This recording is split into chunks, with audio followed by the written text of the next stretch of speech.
12 नवंबर 2008 की वो काली रात, मुंबई की चमकती स्काईलाइन अचानक आग और गोलीबारी से लाल हो गई। 166 बेकसूर लोग शहीद हो गए। लेकिन इस हमले के पीछे कोई साधारण आतंकवादी नहीं था। ये हमला एक ऐसे शख्स की मास्टरमाइंड साजिश का नतीजा था जिसका नाम आज भी आईएसआई का सबसे खतरनाक राज है, मेजर इकबाल। दोस्तों, आज हम 2D एनिमेशन के साथ उस अंधेरे गलियारे में घुसेंगे जहां एक आईएसआई ऑफिसर ने भारत को अंदर से तोड़ने का सबसे बड़ा ब्लूप्रिंट तैयार किया। पार्लियामेंट अटैक से लेकर 26/11, फेक करेंसी, ड्रोन से हथियार सप्लाई, सब कुछ। क्योंकि सच्चाई कभी कभी फिक्शन से भी ज्यादा डरावनी होती है। कराची के मलीर कैंटोनमेंट के अंदर एक हाई सिक्योरिटी कंट्रोल रूम। दीवारों पर मुंबई की डिटेल्ड मैप्स लगी हैं। लाल बत्तियों की रोशनी में एक साफ सुथरा, शांत चेहरा वाला ऑफिसर बैठा है, मेजर इकबाल। उसके हाथ में एक फाइल है जिस पर लिखा है ऑपरेशन बॉम्बे। वो धीरे धीरे मुस्कुराते हुए कहता है, हम बॉर्डर पार नहीं करेंगे, हम भारत को अंदर से ही खोखला कर देंगे। मेजर इकबाल कोई साधारण सैनिक नहीं था, वो आईएसआई की सबसे खुफिया यूनिट का हिस्सा था। उसकी स्पेशलिटी थी साइकोलॉजिकल वॉरफेयर, टेरर फंडिंग और प्लॉजिबल डिनायबिलिटी, यानी हमला करो लेकिन कभी पकड़े मत जाओ। 2001 के पार्लियामेंट अटैक के बाद आईएसआई ने समझ लिया था कि खुलकर भारत से टकराना आत्महत्या है। इसलिए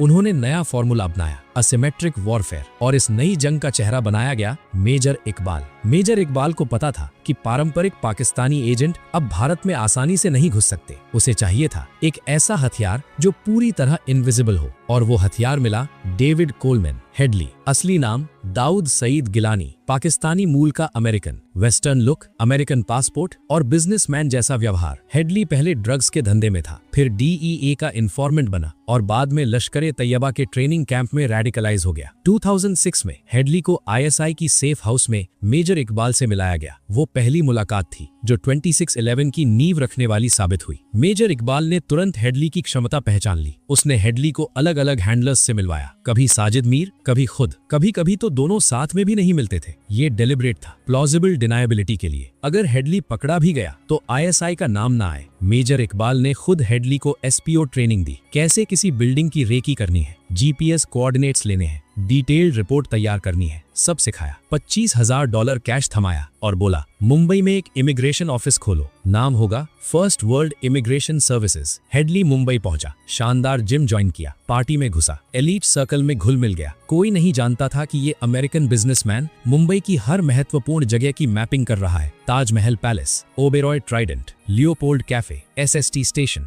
नरीमन हाउस। हेडली ने 2006 से 2008 के बीच 5 बार मुंबई का दौरा किया। हर बार वो वीडियो बनाता, फोटो खींचता और रिपोर्ट सीधे मेजर इकबाल को चौधरी खान ईमेल आईडी पर भेजता। मेजर इकबाल ने खुद ताज होटल का फिजिकल मॉडल बनवाया ताकि हमलावर हर गलियारे को पहले से जान ले। उसने नरीमन हाउस को भी टारगेट लिस्ट में डाला क्योंकि उसे लगा कि ये मोसाद का फ्रंट है। वो चाहता था कि हमला सिर्फ शारीरिक ना हो, भारत की अंतर्राष्ट्रीय इमेज और लोगों का आत्मविश्वास दोनों को तोड़ दे। 26 नवंबर 2008 की रात 10 आतंकवादी समुद्र के रास्ते मुंबई पहुंचे। कराची में मलीर कैंटोनमेंट के पास एक कंट्रोल रूम में मेजर इकबाल और साजिद मीर बैठे थे। टीवी पर लाइव न्यूज चल रही थी। दोनों आतंकवादियों को रियल टाइम निर्देश दे रहे थे, अब पुलिस आ रही है, अब होस्टेज को मारो, अब इस तरफ भागो। 166 लोग शहीद हो गए। पूरी दुनिया स्तब्ध थी, लेकिन मेजर इकबाल और आईएसआई का आत्मविश्वास आसमान छू रहा था। लेकिन यही कहानी खत्म नहीं होती। 26/11 के बाद मेजर इकबाल ने अगला प्लान तैयार किया, आर्थिक जंग। उसने पाकिस्तान की सरकारी प्रेस में उच्च गुणवत्ता वाले फेक इंडियन करेंसी नोट्स छपवाए। ये नोट इतने परफेक्ट थे कि सामान्य बैंक भी नहीं पहचान पाता। दाऊद इब्राहिम की डी कंपनी के जरिए नेपाल और बांग्लादेश के रास्ते ये फेक करेंसी भारत में भेजी जाने लगी। हेडली को भी मुंबई में खर्च के लिए फेक नोट दिए गए थे। इसका मतलब था आतंकवादियों के हथियार, स्लीपर सेल्स और लोकल सपोर्ट सब भारत की ही अर्थव्यवस्था से फंड हो रहा था। आज भी ये खतरा खत्म नहीं हुआ।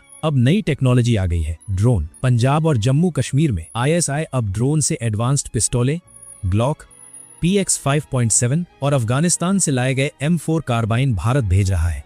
ये हथियार लॉरेंस बिश्नोई, बम्बीहा गैंग जैसे क्रिमिनल सिंडिकेट्स को दिए जा रहे हैं ताकि भारत के अंदर अस्थिरता फैले। लेकिन दोस्तों, भारत चुप नहीं बैठा। एनआईए ने terror funding and fake currency cell बनाया। 2016 की नोटबंदी में बड़े पैमाने पर FICN नेटवर्क को नुकसान पहुंचाया गया। हेडली को अमेरिका में 35 साल की सजा हुई और यूएस कोर्ट ने मेजर इकबाल के खिलाफ अरेस्ट वारंट जारी किया। मेजर इकबाल आज भी छुपा हुआ है। पाकिस्तान उसकी मौजूदगी से इनकार करता है, लेकिन हेडली की गवाही, ईमेल रिकॉर्ड और इंटरनेशनल इंटेलिजेंस सब कुछ उसकी सच्चाई चीख चीख कर बता रहे हैं। ये कहानी सिर्फ एक मेजर की नहीं है, ये उस सोची समझी साजिश की कहानी है जिसमें एक देश दूसरे देश को अंदर से तोड़ने की कोशिश कर रहा है। भारत की सुरक्षा एजेंसियां दिन रात इस शैडो वॉर लड़ रही हैं। हमारे जवान, हमारे इंटेलिजेंस ऑफिसर, हमारे आम नागरिक सब एक हैं, क्योंकि जब तक राज्य प्रायोजित आतंकवाद पूरी तरह खत्म नहीं होता, ये जंग जारी रहेगी। भारत माता की जय।